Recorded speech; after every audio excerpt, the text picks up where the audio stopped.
Okay, so last week we stopped in the middle of um still the first chapter of On Virtue. Yeah. Um, if I remember correctly, we stopped in the middle of or or right after the paragraph on moral balance and fortitude, right? Yeah. Here. Okay, so let me Sure, I can yeah, you I wanna can recap a bit. So right, so started this treatise where Plotinus is asking, starting from the Theaetetus, what does it mean to escape this world where there is evil? And following the Theaetetus, it's to live a virtuous life. So then there's and also live a virtuous life is it's to become like a god, and the way to do that is to live a virtuous life. So does that mean that the god himself has virtue? And which God is it? Could it be the world, right? Because the world is like in the Timaeus proposed as the model for our imitation, or the world soul, or the nous of the world soul. And then he raises some problems right at the beginning about whether it even has what's called the civic virtue. So the we saw or political virtues or social virtues, depending on your translation. Politikos arete. And so he raises problems for two of them in in the last paragraph that we read. One is sophrosyne, so something like self-control or temperance, and the other is fortitude or bravery, courage. hmm And the problem for courage is that nothing exists outside the world that could threaten it. And that's a point that explicitly makes in the Timaeus. So, in what sense can it have courage? Right? If there can be no threat to it, there's nothing outside. And then he also says it doesn't have self-control because there's nothing that it lacks that could lead it to desire. Now this suggests that he might actually be thinking very specifically, not of the soul, not of the world, not of the soul of the world, but of the nous of the soul of the world. Why? Because it's a common Platonic doctrine that Aquinas also repeats elsewhere, that if you exist in time, and you're happy, so you have everything you want, you still have desires because you desire to still have to continue to have what you have, right? And so the future poses, as like as an object of desire for anything in time, even if it's the world, even if it's in, the perfectly satisfied cosmos. So saying that there's nothing future that could cause it to have a desire that it needs to control suggests that we're talking about something that's not in time. So properly something like a nous whose activity is always in the present, making itself known, producing knowledge and soul, something like that. So and then and then if that's true, the idea of the problem of for bravery is even greater because then it's not just that, everything is in the world and there are no bodies outside of it hitting it. There are no atoms bouncing off between the worlds like the atomists think. Um, it's that all things are contained in nous. Nous contains the forms of everything. So there's really nothing outside of it in an even stronger sense that there's nothing outside the world. Um, and I mean, it contains, not just everything that actually is, but everything that possibly is. So that's where we've gotten. He's still in the middle of this question of, well, what God and does the God have virtue? hmm Right. Okay. Can I go back for 1 second to because I went to read the Plato Hmm. and then for this. So two things. One, so the whole digression in the Theaetetus is about I forgot how they got into it, but they were talking about Protagoras, and then he says, well, we're trying to be philosophers, and philosophers are free, or something like that.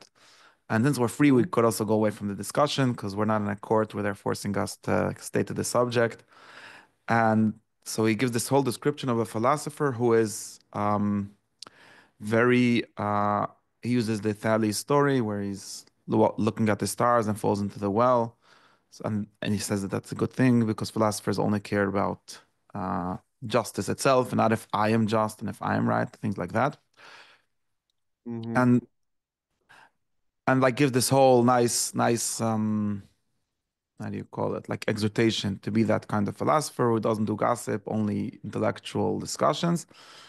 And then he has this. We get to this thing where Theaetetus says, not Theaetetus, so what's his name? Theodorus says, Theodorus. okay, so that sounds very nice. Also, in the end, he has this like thing where, yeah, I like these kind of speeches. It's easier for me to listen to, and everyone should be like that. And Socrates goes, no, no, no, no, no, nobody can be like that. Like this is not what you think being good is. It's something different because there's like so basically what I'm trying to see is that it seems to be talking about the like um he's setting up a two understandings of what it is to be a good person. And he's trying to say that the philosophical way of being a just and virtuous and so on person is not really what Theodorus thinks. He thinks he's just listening to one more moral exhortation, like be a good, nice guy. And he's like, no, I'm not just talking about someone who's not interested in gossip for its sake and so on. I'm really talking about someone who escapes the world. And which means that Right. so it seems to be connected to this idea that he's going to be very bad, even at, people are going to laugh at him when he speaks in court because he doesn't know how to do those kind of speeches very well. Um, Not sure if Socrates thinks that he's also that being laughed at in court or not. Um, and which really comes to mean that there's a different reason or a different like kind of good that he is, because he's following this divine paradigm, which leads him out of the world, whatever that exactly means, whether after he dies or when he's still alive, I'm not sure. And the other people, like even the good people who think that good means being right or like winning in court or something like that, they don't really know what the being good is. So he's sort of like fighting with Theodorus, who thinks that he knows he's like a good person. He's just looking for some definitions or something. And Socrates is trying to say that the good that he is after can't exist. It's like it can't be in this world, and the evil can't be up there because God is perfect or something. So being good means escaping this world. That's like a very how do I say? He's like doing this radical thing that what you think being good is not enough for the philosophical life. It's a different kind of being good, which entails being like God and is this an escape of the world from the world. And that's like very much, it's not only like you have a better reason for being good than the old wives' tales, which say all kind of you're gonna get good reputation or whatever. He's really saying that what being good means is something different than what you understand, and maybe even something like entirely weird to that. Because like, how would you be because of this problem? Like, how would you be a good person if you're not in the world? Like, being good means something like paying your debts or whatever. And now you're saying, well, no, being good doesn't mean that. That's an old wives' tale of what being good means. Being good means being like God, which means living somewhere different. Right. That makes sense, what I'm... That makes sense. Yeah. Yeah. And I think that that shows, how there's already in the Theaetetus passage, he's, as it were, contrasting. Well, there he seems to be, very dismissive about what Theodorus thinks are virtues or is being good. But whether you can be that dismissive or it can be less, but in either way, there's already a question here of like distinguishing between different ways of being good, right? Yeah. And No. Yeah. Now, the other thing, okay, now getting to Plotinus, where it seems to be like trying to figure out this problem, because then what does being good end up meaning if it doesn't mean what we thought it meant, which is stop the civic virtues. One second, in class.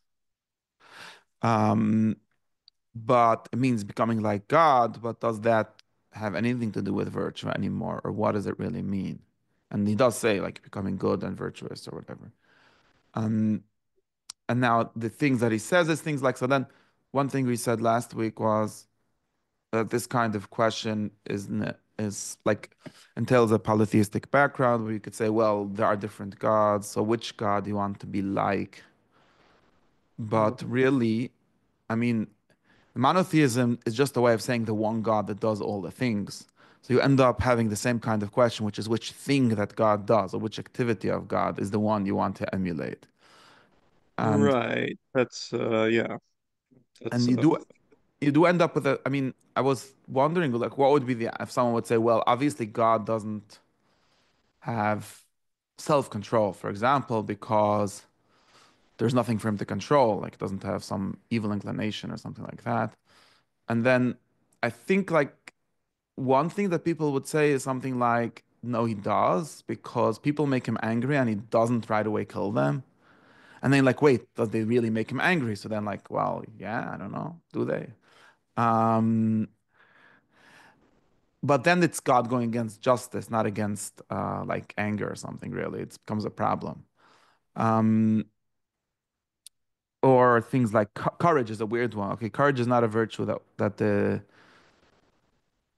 rabbinic tradition doesn't right. really care about courage, so they don't have this problem. But I think you could find courage in the Bible, but you can't. I don't know if like, but there's somewhat anti-courage even. But I like thinking like, what would you say? Like, we end up saying things like, Well, what does I it mean to mean, be good like God? It means, well, God has compassion, but what does it mean for him to have compassion? It just means like, okay, I'm not sure. You end up, so in other words, so one way to say that like the question begins by assuming like what Plato assumes in the Republic that God is perfectly good, which is against the traditional descriptions of God as having God both in all tradition, like as having human right. emotions and imperfections and therefore and so on. Or has to do with the more specific thing that we're talking about here, which is that specific virtues like temperance don't really make sense to talk about God because God, I think that it would be really weird for someone to say that God is like against something, whether in himself or in outside of himself, which is courage, right? Temperance and courage are sort of the same thing, where just one is fighting against yourself, one is fighting against an outside. I mean, not sure. In some sense, there's a similar problem, right? Um, and then that's a more specific problem than just like the Republic's problem. We're like, well, God is supremely perfect. So, like, and virtues, human virtues are mostly about managing imperfection. Does that make sense? Right. Yeah, it makes sense. And also just to add some things. So, I mean, like courage in the Bible, there are all these metaphors of God as a king or as a warrior leading armies. Right? So Right. presumably that ascribes some courage to God. There's a Right. But question about nobody what in that like means. that, I don't think nobody in like rabbinic tradition would say you should be a great general like God is. Like, that's just not a thing. I don't know Right, why. right, right. And right, okay. And yeah, I guess like he also takes risks in the sense that, he doesn't just kill all the Israelites and replace them with the better people and things like that. And that's like another way of being courageous, right? Take a risk for someone else. Um and with regard to but yeah, so the monotheists then also have the question of like what aspect or um what feature of God is relevant and so like the I've also seen like Christians talk about this like once saw a priest put this in the way of, are we Christians or are we Jesus people, right? Do we all have to like go to Palestine and be wandering preachers, or is there something else we're supposed to do? And because so there's a question about what exactly needs to be imitated. Um, and um, Now, with regard to Plotinus, the question like which god, he might be thinking, just generally polytheist, which god at all. but it could also be he's thinking of something like his first principles. Like, do we have to be like soul itself? Do we have to be like nous? Do we have to be like the world? These kinds of things that are divine, right? And so that might be like a more specific thing. Hmm. Of course, within the world, and there are many gods and so on. Um, but so that's Okay. uh, so that might be a background there for him as well. Um, yeah, but and yeah, and then there's the right. So and then what we talked about having courage and self-control. Um, do you want to continue then from if indeed? So we're here. Okay, right. So yeah. Okay. If indeed that aspiration towards the intelligible, which is in our nature, exists also in this ruling power, so in this world soul or the nous of the world soul, then we need not look elsewhere for the source of order of the virtues in ourself. Okay, if that would be the case, then that would be a good answer to the question which god or which level we are to emanate. But Right. Although yeah, um, the question, I think it's ambiguous here. So, um, what is the source? Is it this ruling power, the soul, or the nous of the soul, or is it the intelligible? Right. So, you could read it both ways, and the Greek doesn't make it clear. Right. Um, so maybe he's making the argument. And also, if that also desires to know the intelligible like we do, then that shows that it isn't what we should desire. We should desire the intelligible. Right.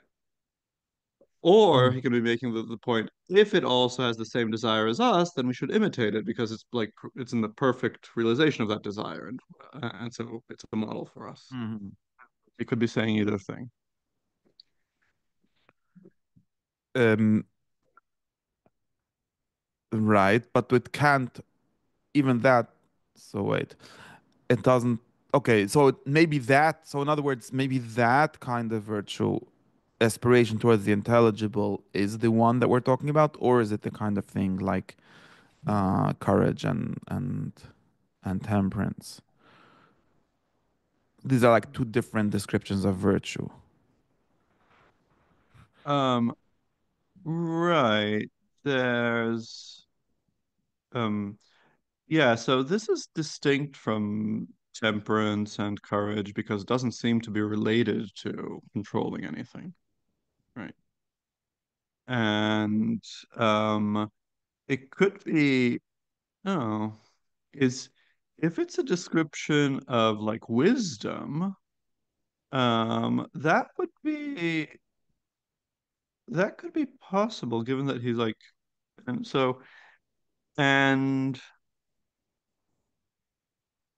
yeah, it could be actually that he's making an argument about like on the one hand we're in doubt about whether there are virtues there, self like self-control and bravery.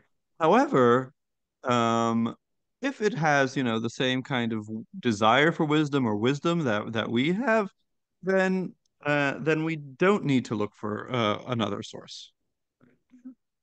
That might be like it's enough for it to have wisdom, doesn't need the other virtues. Maybe that's maybe that's the point that's made. Okay, we'll have to see. What Yeah. but okay, but we have a problem. But does this power possess the virtues? So does it? We didn't know. We didn't yet say if it does. We just said there seems to not. Maybe it does have the aspiration or inclination or something like that towards the intelligible, but we don't really know. So, and then like he answers, we cannot expect to find there what are called the civic virtues. Um, the prudence which belongs to the reasoning faculty, the fortitude which conducts the emotional and passionate nature, the sophrosyne, or what do you say, temperance, which consists in a certain pact and a concord between the passionate faculty and the reason, or rectitude, which is justice, I think, right? Which is the due Mm, application of all the other virtues as each in turn should command or obey. This is the Republic's right. picture of the four virtues, right?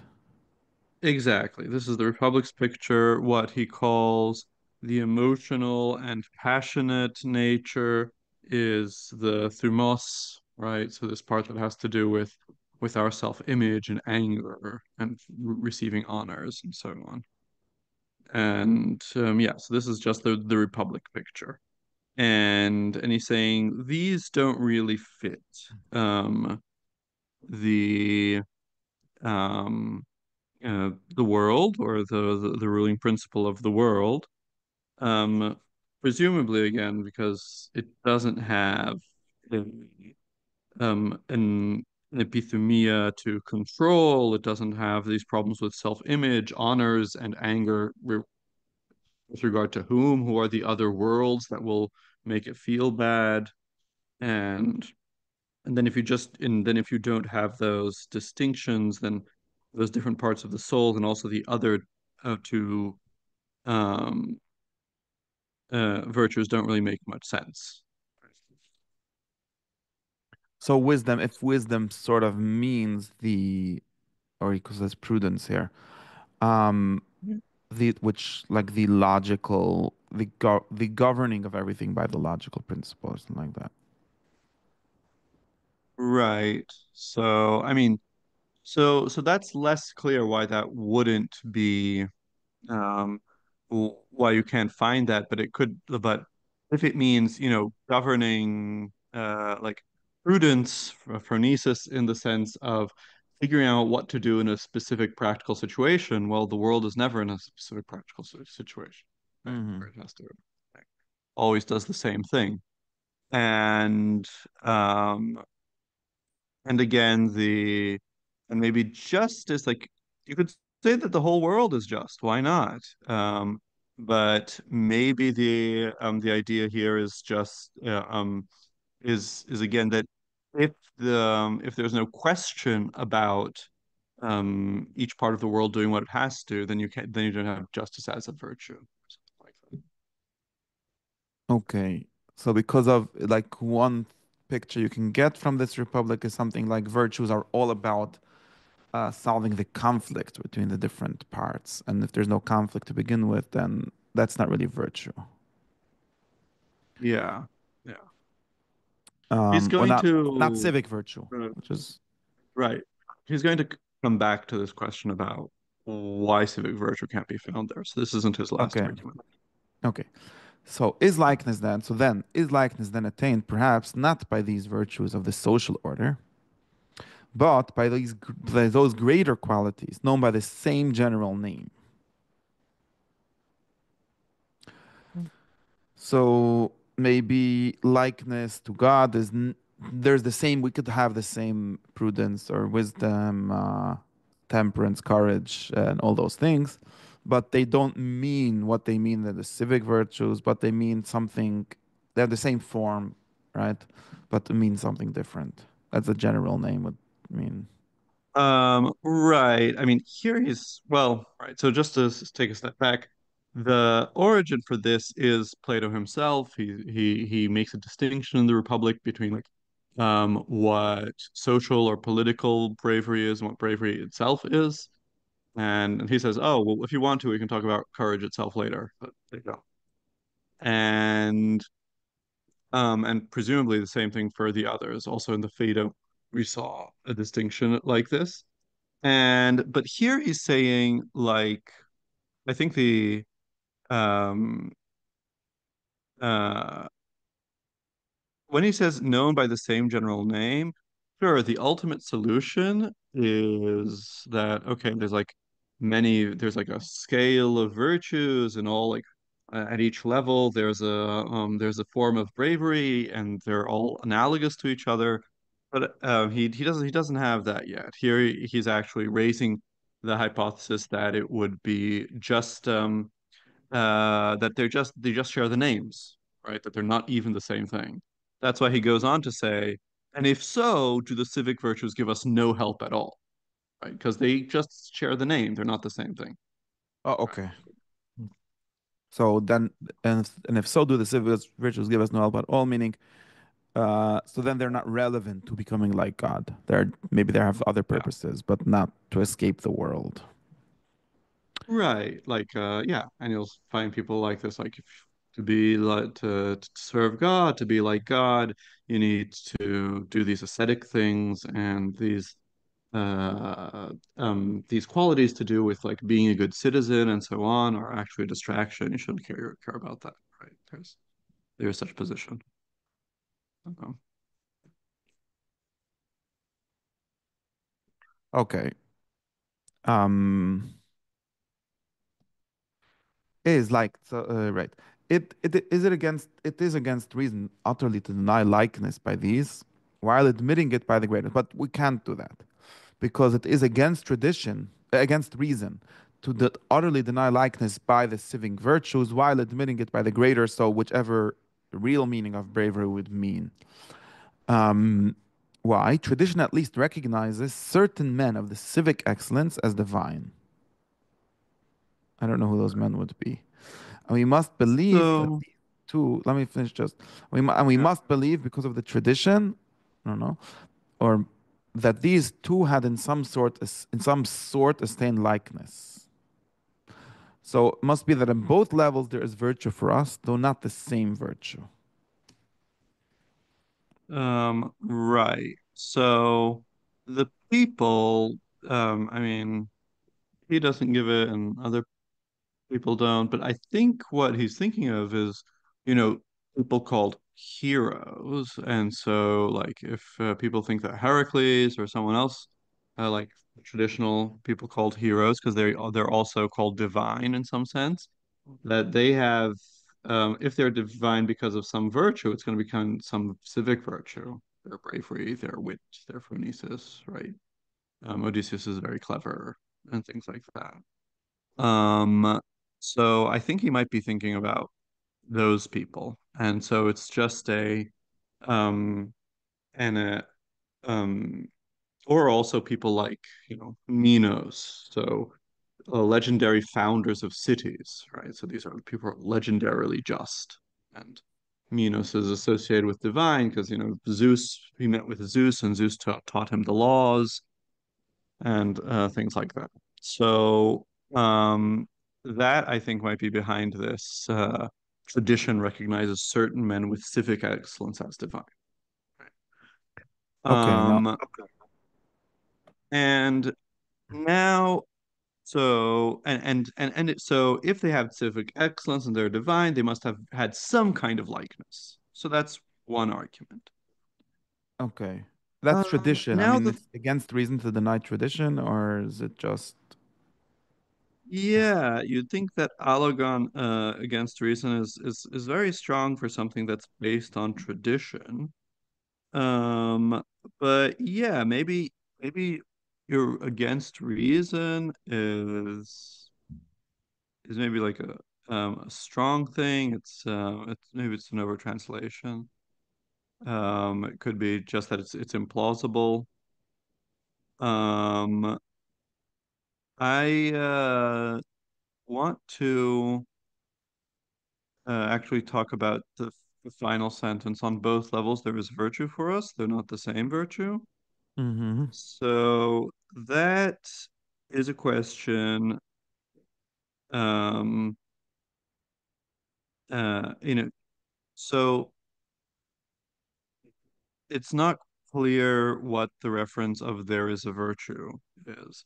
So um, McKenna has interpreted as for us, but Gerson or the Gerson team has done it differently. They take it as taking up again the question of whether the gods have it. And so it says, at least it follows either way that God possesses virtues, even if not these, right? Um, so instead, though not, so instead of on both levels, there is virtue for us, though not the same virtue. So, for the other interpretation of the sentence is to say that, um, he's saying that either way, whether we think that the civic virtues are part of assimilation or not, um, the gods still have some kind of virtue. That hasn't settled the question about whether the gods have some kind of virtue. Um, and and the difference continues. So McKenna goes on, mm, or rather, since I'm on the Gerson, let me continue the Gerson reading. So the Gerson then reads what comes right after as still being about God. And so he says, at least it follows either way that God possesses virtues, even if not these. If then someone concedes that even if God does not have these, it is possible to assimilate oneself to God, and we are in different states with regard to different virtues, nothing prevents us, even if we are not assimilated with regard to virtues, from assimilating by our virtues to that which does not possess virtue. So, um, that's the Gerson. Gerson takes them to be talking about, the what it means to assimilate oneself to God here. Whereas um, McKenna goes, now if it be admitted that likeness is possible, though by a varying use of different virtues, and though the civic virtues do not suffice, so this is the difference. Here, McKenna translates the civic virtues do not suffice, and Gerson translates the gods do not have civic virtues. There is no reason why we should not, by virtues peculiar to our state, um, uh, attain likeness to a model in which virtue has no place. Right. Um, so they differ a bit about how to take the Greek, which is what I wanted to raise, and it really depends on what you supply for um, earlier in the text. Hmm. But the general point that Plotinus is making is, okay, so we have this question about whether the civic virtues contribute or don't. But even if you think that the god doesn't have civic virtues, um, it's still an open question whether by attaining other virtues will become like God, who has virtues, or become like a God who doesn't have virtue, right? And And so and then that's going to be the question that's going to occupy him. So he's going to, as it were, set aside the civic virtues. As I mentioned, he's going to come back to it in the second chapter, and he's going to focus on this question about, does the God have virtue at all? Does he have to have virtue? So Um, speaking about any kind of virtue. So, yeah. He's going to so set aside the question about civic virtue, and he's going to go into the question about whether it needs any kind of virtue. okay, like a bigger question. Besides for the Yeah, civic virtue problems, which we discussed, there is a problem that um, is the likeness, does the likeness that we are achieving by either civic virtues or other virtues, does it have to be to a model, or which is the God, which has any virtue? That's the right, question. right. Um, like Carrie says, now if it is be admitted that likeness is possible, though by a varying use of different virtues, and though the civic virtues do not suffice, or like you said, though the gods don't have the civic virtues, there is no reason why we should not, by virtues particular to our state, uh, so by other virtues which belong to us, as people, not as gods, attain likeness to a model in which virtue has no place. But is that conceivable? So, what about the option that gods have no virtues, or the God that we're discussing has no virtues, but by becoming virtuous, we become similar to it somehow? And then that's like a logical problem. But is that conceivable? So, it doesn't make sense. Yeah, um the Greek is stronger. It's and how? In this way. Right. So he's going to tell us how. Right. Okay. So how would that be? When warmth comes in to make something warm, must there need to be something to warm the source of the warmth? Again, um, it doesn't, right? That's the point. If if a Or- fire is to warm something else, must there be a fire to warm that fire? No, like the Platonic answer is no, or at least yeah, not in the right. same And way, right?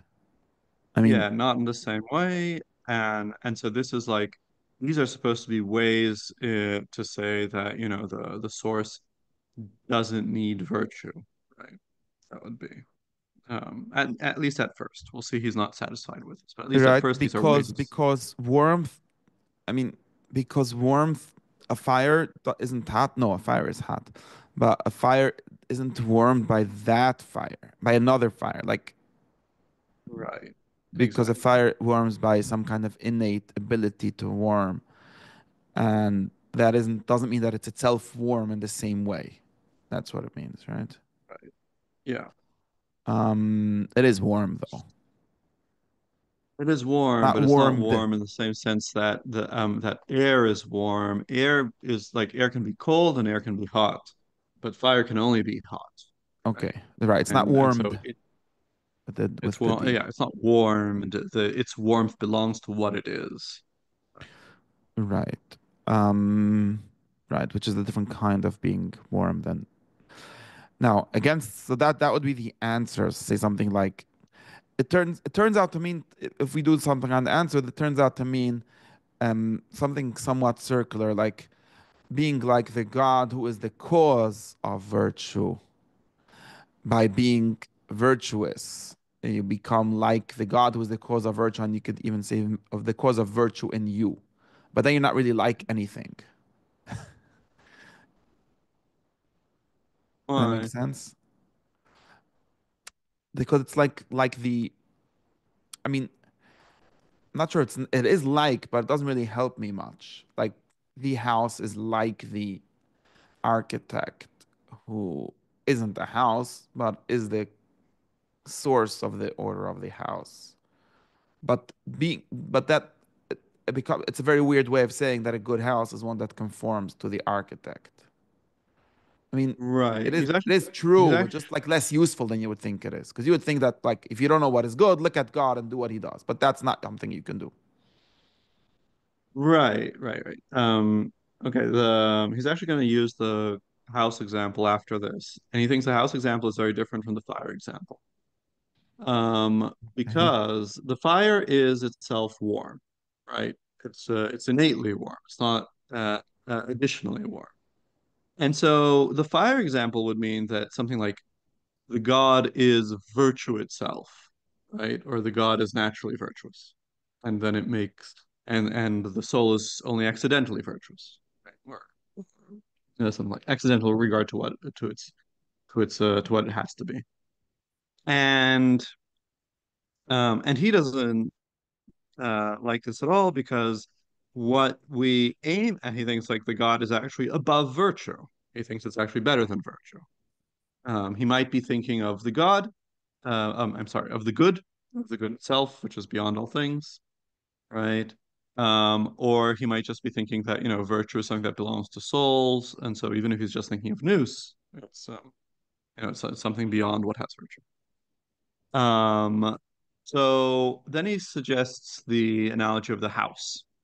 And the analogy of the house is different because the house, and there the house is, it's not house and architect, it's the perceptible house, the built house, and the intelligible house, the house in the architect's mind. And and then the fact that the intelligible house, the plan of the house, doesn't have a bunch of properties that the built house has, right? So it doesn't have, balance, right? It doesn't have balance of all its components, so it doesn't fall down. And so that shows uh, but Nonetheless, we can still say that the house is like the plan, like what the architect wanted to do, even though there are a bunch of properties that aren't shared. And so he's going to say, well, that shows us how the model have can not have virtue, and yet virtues make us like the model. Hmm. So that will be um, basically this is I just summarized what he's going to do in the Okay, next few so paragraphs. Let's read let's read it and then see if it helps me. Against the first illustration, so the fire illustration, it the might, warmth. or warmth, sorry, warmth. It may be retorted that the source of the warmth does already contain warmth. So it's like not entirely correct to say that it doesn't contain warmth. It just contains it in a different way, not by an infusion, so not from somewhere else. That's just what, Yeah, but as an essential phase of its nature. So that if the analogy is to hold, the argument would make virtue something communicated to the soul, what he called infusion a second ago, like received from somewhere else, hmm, but an essential constituent of the principle from which the soul attaining likeness absorbs it. So then it would say the source, the principle, is essentially good and the soul receives goodness from it. That would right. be this, if we would understand it on the same analogy as the warmth. And Hmm. it doesn't say the problem with that. Not yet. Against the illustration drawn from the fire, it may be urged that the analogy would make that principle identical with virtue, whereas we hold it to be something higher. Right. So that seems to be an objection, not just to this last one, but also to the warmth. It's not clear what the different, I mean, I have to admit that it's not clear to me what the difference is between the two arguments, the warmth argument and the fire argument. Mm. Um, so I mean, he says that just that the one in with regard to the warmth, the principle that virtue is an essential constituent of the principle, and in the fire, it would be identical. Virtue would be identical with the principle. But in either case, by saying that the principle is something higher than virtue, he says that both of these um, are insufficient. Okay. Because we don't want to say we hold. We don't want to say that God is virtue or like the essence of virtue, because whatever a Right. God is, and any God, I guess, or I don't know, any God must be some principle beyond just like the idea of virtue. Right. Yeah. Presumably that's what's going on behind here. That just yeah, he's also maybe there are things about well, if this were true, then that would be like saying that the person who is virtuous is in some sense really divine. It becomes a god, right? Um, just the same way that the person who becomes wise, uh, has wisdom in him. The person who becomes virtuous here would, have God in him and would be uh, divine that way. Not just like the God. Okay. Um, it would be an identity. The now the objection would be valid if the objection, I'm not sure, if what the soul takes in were one and the same with the source. Not sure which objection, but in fact, so he's answering his objection. That's his answer, sort of. So if we think that the soul and the source, or the good that it's imitating, is the same thing, then this would be a problem, because the saying that the likeness consists in being like the likeness of fire and the thing that it warms would make the god into virtue, which he is not. But in fact, that's never what we meant, because virtue is one thing, the source of virtue is quite another. So the source is not identical to the effect or to the thing that is imitating it. And he gives an example. The material house is not identical with the house conceived in the intellect, and yet stands in its likeness. So likeness is not the same as identity. Although something like Right. I mean, someone would say, well, it's not like it's identical in form, though not, but not in matter or something like that. But he wants it But not to not, be identical in form either.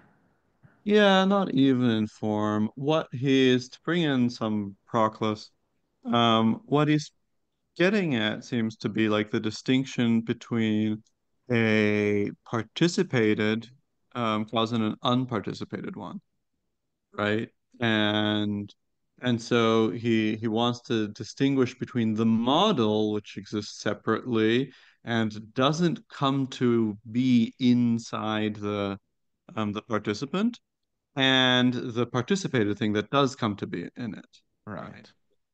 Right. And so so even there, there's this distinction between the model, the unparticipated, the God, and what's participated entity, the virtue in the person, because even though they are, in some sense, they have a analogous content or something, the one is exists separately and universally, and the other exists, it belongs to some specific person, right? Hmm. Okay. Right. Yet it stands in its likeness, right? Because it's prior, according to Platonists. Um, in order to be a cause, it must be prior. Otherwise, we end up with like things being the cause of themselves. The material house has distribution and order. So now the difference is that the material house has distribution and order, while the pure idea is not constituted by any such elements. Distribution, order, symmetry are not parts of an idea. So this is something like the unparticipated. The idea itself is has more unity. Doesn't isn't like broken up into like the parts of the house because it's like one Right. plan, and the house has order, but within all the parts of it and the time and things like that. Um, Not sure what distribution, order, and symmetry. I mean, it does have order and So symmetry, but yeah, not that yeah. kind of So organs. right. So in Greek, taxis, cosmos, and symmetria. Taxis, which I think he's translating here as distribution, is the most direct thing of order, right? So or the many parts being in order. Cosmos is another word for order, but of course it has a connection with being beautiful, right? And being, well arranged and in some pleasing or good way. So we get cosmetics from cosmos. And symmetria, then that's proportion, right? That's the symmetry. And well, that can be more clearly associated with building, right? You need to have proportions between the walls and everything else, and like there has to be proportion between the many parts. Yeah. This idea Okay. of proportion and especially of measure will come back soon. And also, of course, when you're talking, especially by invoking cosmos here is one of the uh, properties of the house. There is, the prototypical house building, which is the building of the world. Right. And so I guess it's also, and since he was talking about the world at the beginning, that's also why this is close to hand. And so there's also, the paradigm, the animal itself, and the world that's made. And so this world, the world that's made has a bunch of things. So Plato talks about how it has each of the elements that it's made out of is whole, and there are proportions in it, and and and, and so on. And so these are not directly in the paradigm. Because it doesn't, basically because it doesn't have parts. That would be like the most general thing. Yeah, yeah. Um, okay. So, With us, it is from the supreme. So with us, so applying the same analogy of the house to us becoming good or becoming like the good, the God that is good. So with us, this from the supreme, whatever that capital word means. From That was yeah, it's the supreme means he's translating from there, and the Greek is just from okay. there, which means from the intelligible.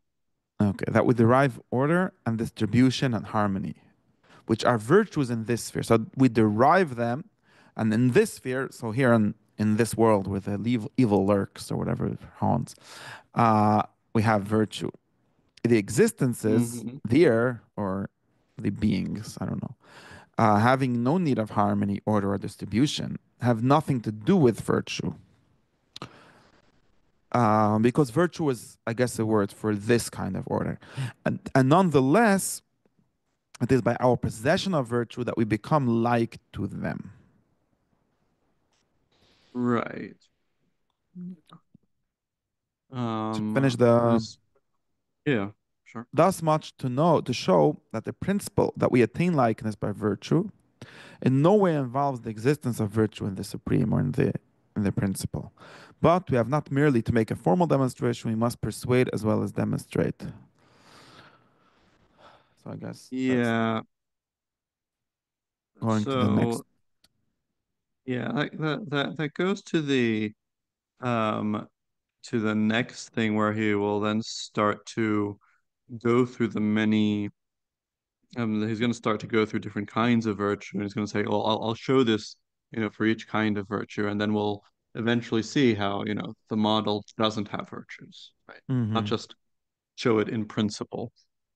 Um, And yeah, so this the supreme of McKenna is how he translates the from there or the there in Plotinus, right? So that's a very common expression, Plotinus, for the intelligible, just saying there, and he just talks about the perceptible saying here.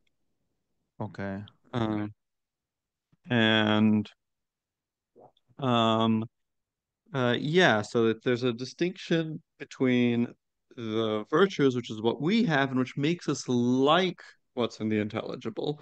But presumably the things in the intelligible, they're not many parts that are independent of each other and that are organized. Rather that he's going to say things like there's some kind of identity between them, right? All the different the intelligible as a whole is present in every one of its parts, and so there's this generates some kind of identity between them, not just some kind of order. Um, and and so that's the thing. So there's the participated forms, the virtues in us, and then there's the unparticipated forms of the intelligible, to use Procline vocabulary. Right. Um, And the solution for the likeness thing is so therefore, or like the solution for the question, does God, we didn't yet answer which God, whichever one. Um, right. the solution, like I guess, the solution is, well, the God doesn't have self-control. But if you think about it, self-control is just a form of order within people who have this mess who need self-control.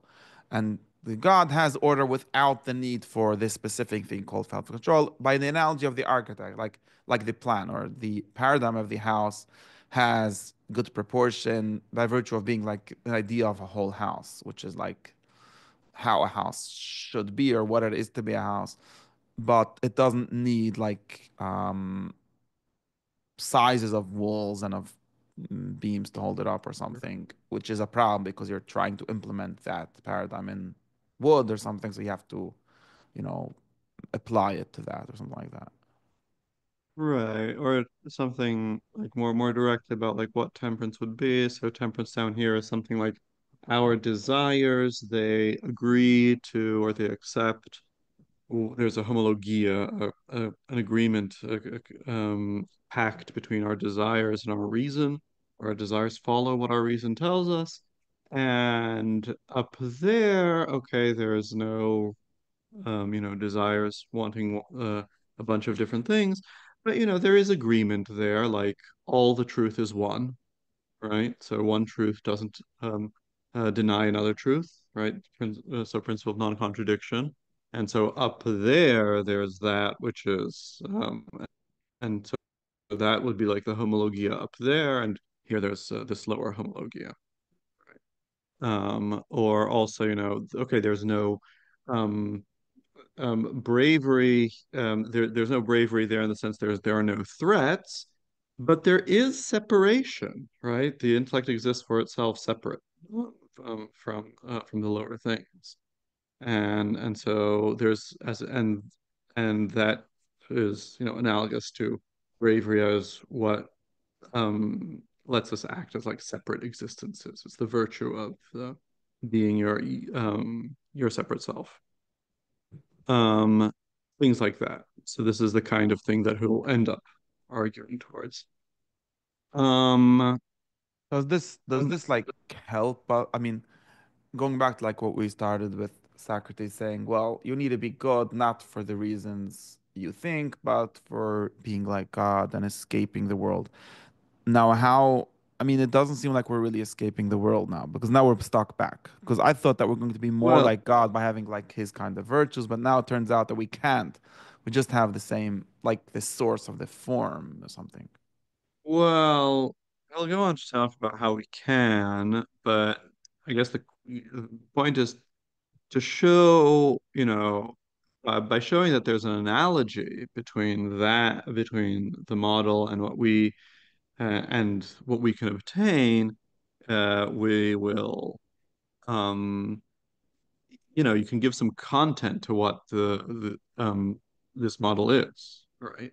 Because that's part of the problem. One of the a one of the problems for Socrates is, okay, Socrates, okay, so there's this divine paradigm we should be assimilating ourselves to. What is it like? Right? And if it's complete, if it's just here as a name with the things that we call good, then we have no way of getting there. And so that's part of the idea. Well, so we'll see that for him, it's not just you know we can actually ascend and become more like it. Right, but if we were talking about the civic virtues, that they do have some connection with that in this way, but the civic virtues still say, like, they are the same virtues that anyone else would think of. Like the old wives and the Right, philosopher don't disagree about what to do. They only disagree right, about why to do it. And that right. somehow, I mean, and also like the heroes or whoever he spoke about, the Hmm. um The, people the that we famous people. say, yeah, these people we say that are divine because of civic virtue, they were not necessarily philosophers. So they might not, or do you need to know the form? Like Socrates would like to say that you're never good unless you know the form of the good or something. But Right.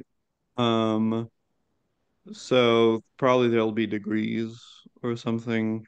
Um, I don't think so. Knowledge of the form isn't part of this civic virtue, I think.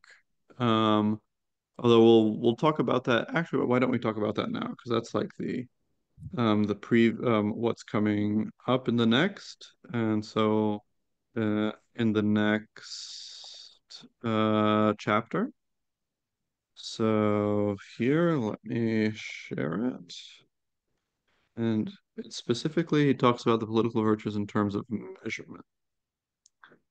Okay, so chapter 2, likeness and measurement in political virtue. So here, an image with, a building and its blueprint, which okay, we'll be occupying with. Um, yeah. so he's Besides that, that what? blueprint is problematic because it's in space. You need like a, I don't know. Okay. Right. Yeah. But it's lacking one dimension. Yeah. Okay. Um, so he starts off this chapter by talking about the dilemma of likeness, and which goes back to the Parmenides, which is that problem where, Parmenides Socrates tries to say, well, forms are like paradigms and things are like the forms, and that's what participation means. And then Parmenides argues, well, but he gets Socrates to argue that, well, if A is like B, B is like A. and they are like each other because they have a common form, which is C. And then he generates an infinite regress from this, right? Because then since the form and the participant are like each other, then there's going to be a form that they are both like, and then you can just keep doing this. And so this is the motivation for saying, wait, no, there are two kinds of likeness. There's the likeness of two things that share the same model, and so they have something in common. But then there's also the likeness of a copy and its original, right? And there, it's not, likeness doesn't go both ways, or at least it doesn't mean the same thing going both ways, right? The copy is like the model, but the model is not like the copy, right? Only in the sense that it's the model, and the other one is the copy. And so that's going to be an, you know, further important point for him uh, to distinguish what kind of likeness we're talking about. And then he's going to talk about the virtues as creating as things that and the political virtues especially about things that make us like murder. And he raises the possibility at moment of this of unlikeness, right? And so he talks about it as if it takes matter, which is totally unlike, and then and then the form gives it some likeness. So this idea of matter as unlike comes from the statesman. And so this is the myth of the statesman, right? Where there's two world orders. At some time, the God rules everything, and everything goes backwards from how we know it, and it's an abundant age of gold. Things just grow from trees. We don't have to work at all. But then he lets go at times, right? And then he's talking here about the world and how the world behaves when it's when it's going alone. So while it reared living things in itself in company with the steersman, the world, right, it created only slight evils and great goods. But in separation from him, during all the time closest to the moment of his letting go, it manages everything very well. But as time moves on, forgetfulness increases in it. The condition of its original disharmony also takes control of it. And as this time ends, comes to full flower. Then the goods it mixes in are slight, but the admixture it causes of the opposite is great, and it reaches the point where it is in danger of destroying both itself and the things in it. It is for this reason now that the God who ordered it, seeing it in difficulties and concerned that it should not, storm-tossed as it is, be broken apart in confusion, sink into the boundless sea of unlikeness, take his position again in its steering oars, and having turned round what had become diseased and been broken apart in the previous rotation, when the world was left to itself, orders it, and by setting it straight, renders it immortal and ageless. So, right, on one level, the world goes forgetting the things, as it were, forgetting its education at the hands of the god, and this threatens to go into the sea of unlikeness. Now, what does that mean? My best way of understanding this is, uh, given the context that he's talking about making the world immortal. So this seems to refer to the problem of how can an eternal world, and eternal and infinite generations retain the same form. If every generation is a copy, then after infinite copies, you will get things that no longer have the same form because there's constant degeneration. And then you'll be in the sea of unlikeness. Nothing will be like anything else because there will be no longer common form transmitted, right? So the idea of matter as what is unlike and unlikeness is what's proper to matter, that is the idea of matter being, individuals, particulars without a common form. And as we become like the forms, we gain this thing, which is this so we're no longer like we not only acquire whatever property it is that we acquire, say virtue or temperance or beauty or wisdom or whatnot, but we also become a bit more universal, right, by participating in the forms. So that's the point about unlikeness, which will come up. And and so that's why also the um, receiving form or receiving virtue can be seen as overcoming unlikeness with likeness. And so it's it's not just likeness to the model that's at stake, it's also the horizontal likeness of the many individuals. And now he's going to focus on this idea that civic virtue always needs some kind of matter, and he's going to focus on this idea that it's like it's a measure, and in order to measure, you need something that's measured. So we have to think about where this idea of measurement and virtue comes from, and there are a few Platonic sources. So the first one is in the Protagoras, where the idea is that so here he's like accepting that choosing well and being has to do with making sure, like balancing pleasures and pains. However, he makes the point that you have to be able to, as it were, know that the things that are closer to you in time and in experience seem larger, whereas things that are further away in time or like in expectation or memory seem weaker, right? And so you have to have an art of measurement of pleasure and pains, the same way that you have to have an art of measurement in order to reproduce perspective in a painting, right? And and so that's the first way in which like, insofar as virtue requires us to be able to judge appearances, it requires measurement, right? Because it a measurement is what makes appearances, in some sense, correspond to reality or not. And so that's the first connection between virtue and measurement from the Protagoras. Then in the Statesman, this is taken up again, and here he distinguishes between two kinds of measurement, which is relative and absolute. Right? Absolute is maybe not the best term, but so one way of talking about greater and larger, or larger and smaller, or greater and smaller, is to say that they're always relative to each other. Greater is always greater than something that's small, and smaller is something is always smaller than something that's big.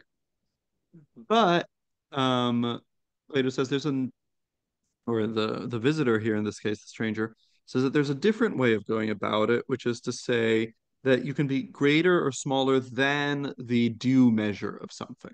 You can be too small or too big. And it's a different way of talking about measurement. And so this is the, and uh, this will result in, later Aristotle, I'll get to this passage, talking about the virtue as what hits the due measure in each case, what hits the middle point, right? So, but this is this idea that um, there's a different way of measurement that's measurement with regard to what each thing should be is here in the States.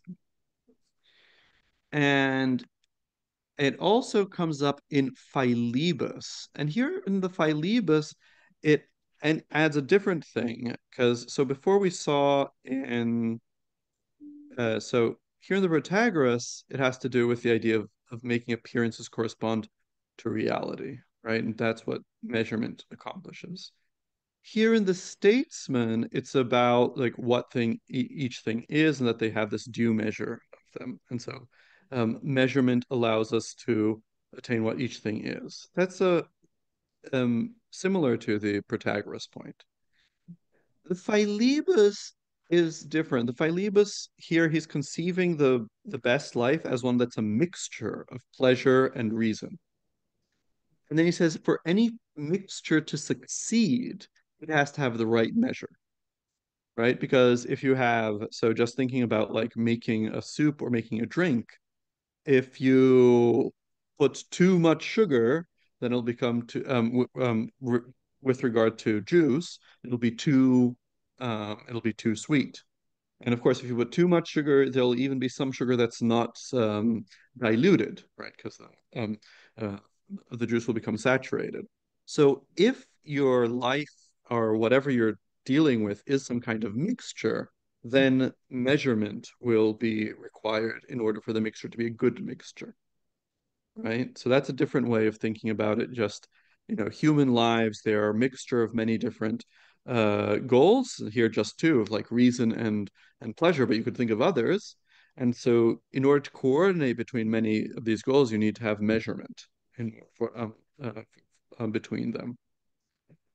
And so, those are like the Platonic background for saying that virtue requires measurement, or virtue is a measure in some sense, right?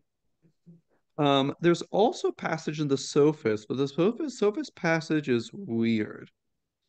Um, so he's talking about these different kinds of badness that affect the soul. And here he will distinguish between measurement and virtue. Because he says, there's one thing that's like the soul being sick, and another like it's being ugly. Now, he says you're sick when, you have many parts of you, or like the different parts of your body are somehow attacking each other, or in discord. And whereas you're ugly when you have a disproportion, right? And that makes you, uh, uh, not pleasant to look at. And so he associates wickedness with the sickness, with a discord between our beliefs and desires, anger and pleasures, reasons and pains. And so that's wickedness. So presumably then, like the opposite of that, virtue is going to be about agreement, right, between these things. And then, however, he associates then proportion, and the word here is symmetria, so it's connected with measurement, also being disproportionate here is ametron, so without a measure.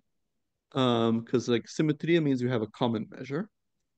Um, and so he associates this not with actually the virtues, but with the truth, right? So this is the argument. He says, well, then suppose that something that's in motion aims at a target and tries to hit it, but on every try passes by it and misses. Are you going to say that is does this because it's properly proportioned, or because it's out of proportion? Out of proportion, obviously. Here, the use of the target, right? So clearly thinking about something like archery, where you're aiming at a target and shooting at it. And that actually connects us back to the Protagoras thing, right? Because part of the thing about knowing how to aim is also knowing how to judge the appearance, how far it really is, and things like that. And your arrow has to be properly proportioned, properly aimed, and out of proportion. But we know that no soul is willing ignorant of anything, definitely. So this is a Socratic idea. But ignorance occurs precisely when a soul tries for the truth and swerves aside from understanding, and so is beside itself, of course. So we have to take it that an ignorant soul is ugly and out of proportion. It seems so. Then it appears there are two kinds of badness in the soul. Most people call one of them wickedness, but it's obviously a disease of the soul. Yes. They call the other one ignorance, but if it occurs only in a person's soul, they aren't willing to agree that it's a form of badness. So here, proportion or measure is associated with knowledge, right, and not virtue, which is curious. It's like stands in contrast with generally how Plato talks about virtue. Virtue is a matter of knowing the truth and and knowing how things really are. But I just wanted to flag this sophist passage, which seems odd, as another source. Um, let's also take a look at Aristotle, because then he really develops this in in Nicomachean Ethics 2:6, which you've been studying the ethics. So I guess Yeah. you've gone over this once. So here, what he does is that he gives and he gives maybe an argument for when you need for when you need measurement and when you can have measurement. So let me go. I'll just read and talk. Let me see. We have time, right? Yeah, we have time. How this is to happen, we have stated already, but it will be made plain also by the following consideration of the nature of excellence, right? Virtue, arete. In everything that is continuous and divisible, right? So this is Aristotle's contribution, adding this genre of being continuous and divisible. It is possible to take more, less, or an equal amount. That either in terms of the thing itself or relatively to us.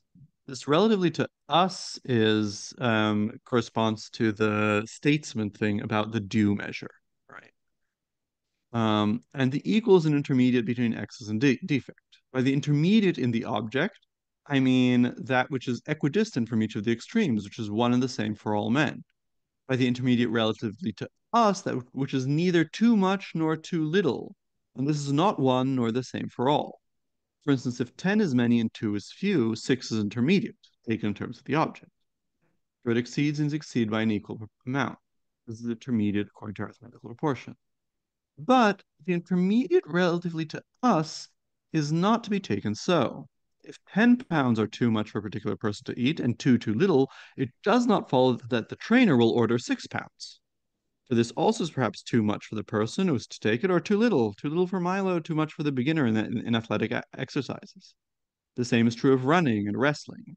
Thus, the master of any art avoids excess and defect, but seeks the intermediate and chooses this, the intermediate not in the object, but relatively to us. So that is what statesman calls the due measure. If it is thus, then, that every art does its work well, by looking to the intermediate and judging its work by this standard, so that we often say of good works of art that it is not possible either to take away or to add anything, implying that excess and defect destroy the goodness of works of art, while the mean preserves it. And the good artists, as we say, look to this in their work. And if in further And if further excellence is more exact and better than any art, as nature also is, then it must have the quality of aiming at the intermediate. I mean moral excellence, right? So connected with action and the passions.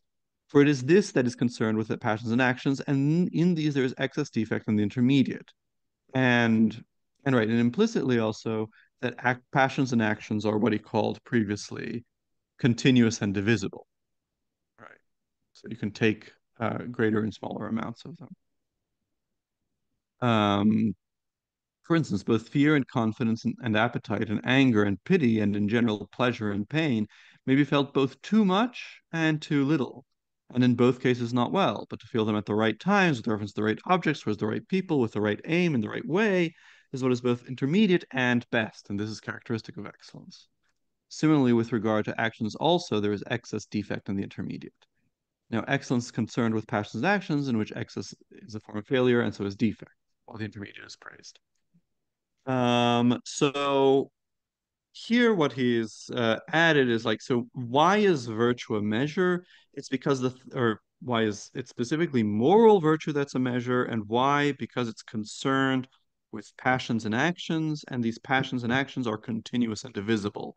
So you can have too much or too little of them. Right? And that's so that's, as it were, the Aristotelian idea of why virtues should be measures. And Plotinus will exploit this by saying, okay, that means then that these virtues always are refer to some matter, right? Some continuous thing that they divide properly. Um, but the Aristotle also has one last thing. So in all this stuff about measurement, of course, Protagoras, the sophist, is in the background, and his idea that man is the measure, right? And so Aristotle discusses this in the Nicomachean Ethics as well. And so he says, if these consequences are unpleasing, that is, that the is entirely independent of us, or that each person judges their own good, are we to, or what's pleasurable, I think was the case, are we to say that absolutely and in truth the good is the object of wish, but for each person the apparent good? That that, that which is in truth an object of wish is an object of wish to the good man, while any chance thing may be so to the bad man, as in the case of bodies. Also, things that are in truth wholesome are wholesome for bodies which are in good condition, while for those that are diseased or other things are wholesome, or bitter, or sweet, or hot, or heavy, and so on. Since the good man judges each class of things rightly, and in each the truth appears to him. For each state of character has its own ideas of the noble and the pleasant, and perhaps the good man differs from others most by seeing the truth in each class of things, being as it were the norm and measure of them. In most things, the error seems to be due to pleasure, for it appears a good when it is not. We therefore choose the pleasant as a good and avoid pain as an evil. So here, there's a further connection here between virtue and measure, where the virtuous man is the measure for what's pleasurable and noble and things. Um, so these are ideas that will be at the background of Plotinus, and they illustrate a bit more, what's specific about what he's going to call the uh, um, civic virtues, what he's calling the civic virtues, their connection to some kind of matter that can be uh, too much or too little or good or bad and things like that. Right. Okay. So this is Some something question like about this not background? it, the last thing is that it's not subject, not each person has his own good because there is a person who has the correct good. Right. That's Yeah. the Aristotle kind of solution to this problem. Yes. Yeah. Yeah, it's not we're not taking a separate good as our thing like Plato kind of solution, but I'm taking the correct person. Now who decides who the Right. correct person is, that's whatever. Right. No, the correct people decide who the correct person is. Yeah, But exactly.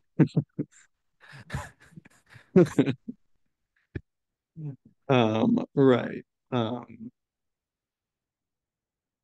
Well, but but it's yeah, like so an that analogy on the that's biological, before like the the correct person. biology, like the healthy specimen is the measure for The this. healthy specimen, and presumably you can see that people are happy the way you can see that animals are healthy, right?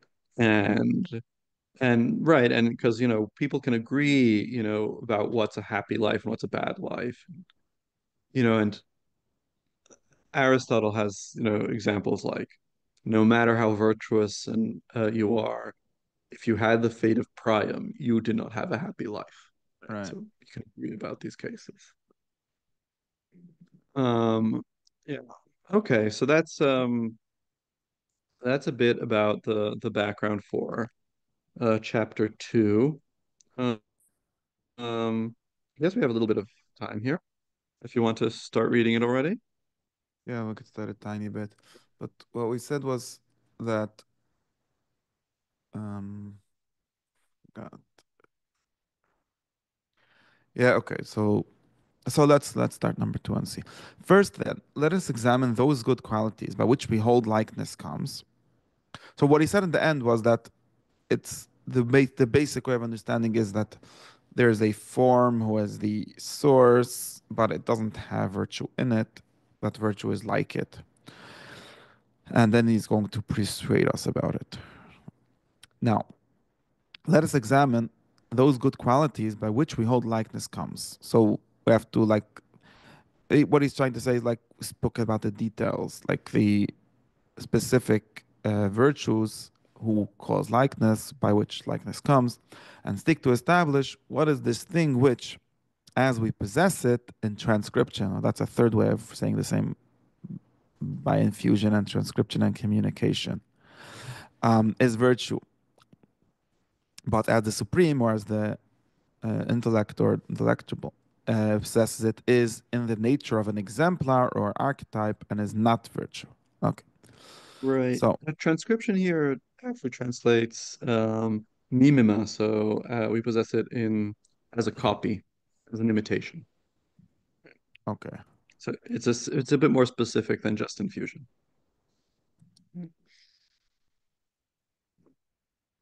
Okay. Oops. Now, we must first distinguish two modes of likeness. There is the likeness demanding an identical nature in their objects, which further must draw their likeness from a common principle. That's what you showed in the what's it called, the Parmenides. Um, Mhm. right? Because like if I'm like my brother, we're both like our father or something like that. And there is the case in which B resembles A, but A is primal, not concerned about B, and not said to resemble B. Right? My father is not like me, I'm like him, but he is not like me, Yeah. or not in the same way. In the second case, likeness is understood in a distinct sense. We no longer look for identity of nature, So it's not that they have the same nature, they're not the same kind of thing, but on contrary, for divergence. So we need it to be different, since the likeness has come about by the mode of difference. The difference, like the difference between an original and its copy. Right. Yeah. Yeah. The nature here in the Greek is form. It's like identity of form of eidos. Mm. Right. So this is another way of saying the same, like of explaining the idea we talked about the difference between the house example and the fire example in some way. Like, how is Right. there a resemblance that comes about by difference?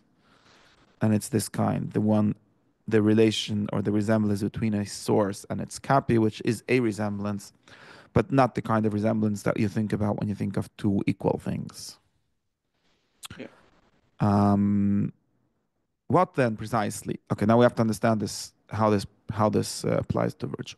What then precisely is virtue, collectively and in particular?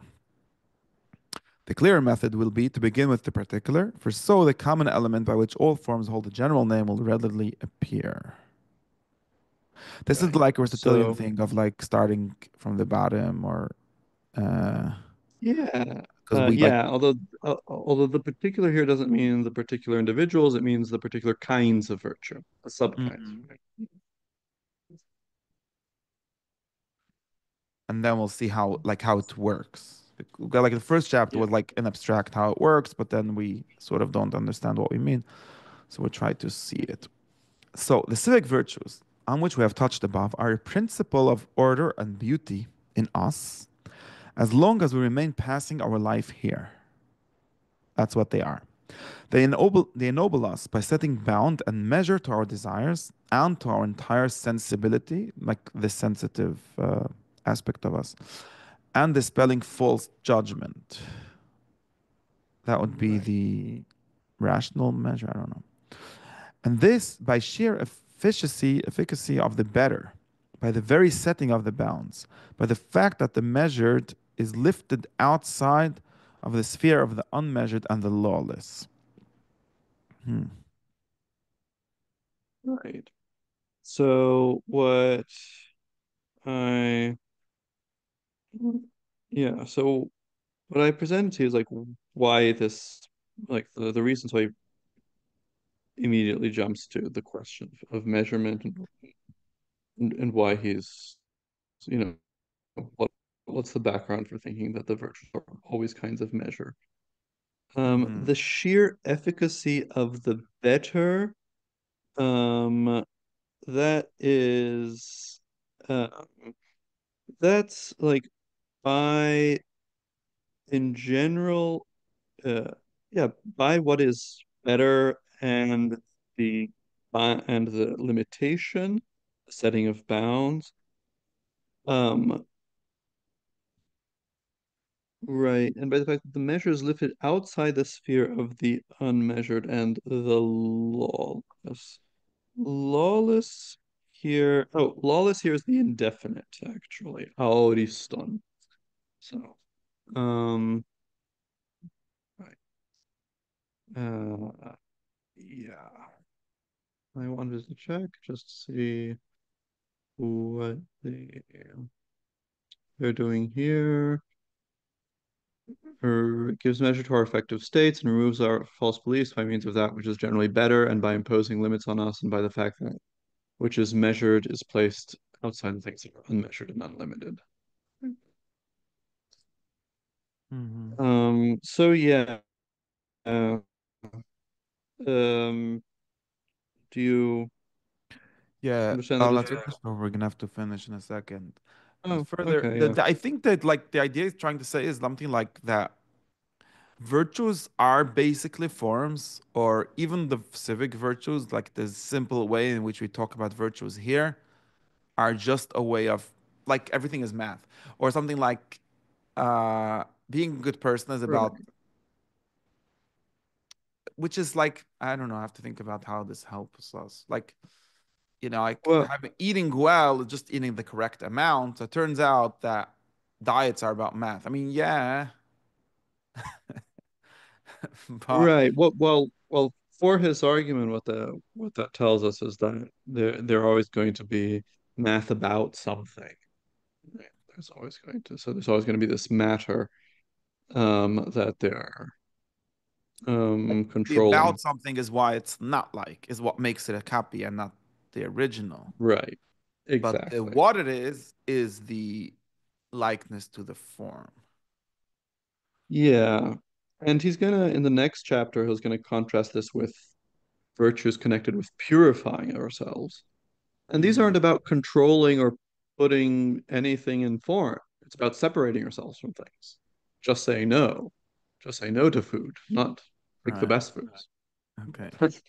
Right, but the basic thing is like the basic thing is to say something like that all virtues or all civic virtues, even all civic virtues, are just forms of order Yes. or Yeah. lawfulness or something like that. And then therefore they actually do take their existence from the divine orders, who are not this kind of order because they're not orders in matter, but they are orders.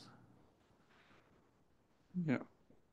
Okay. Okay. Eventually, yeah, we'll get there. Okay, next week we're continuing, Yes, I guess. Yeah, February 2nd. yeah, So should be an issue. I'll Yeah, keep going. send you I'll send you a bill for this. Yeah, okay. No Okay. problem. Great. See Have a you. good one. Bye. See you.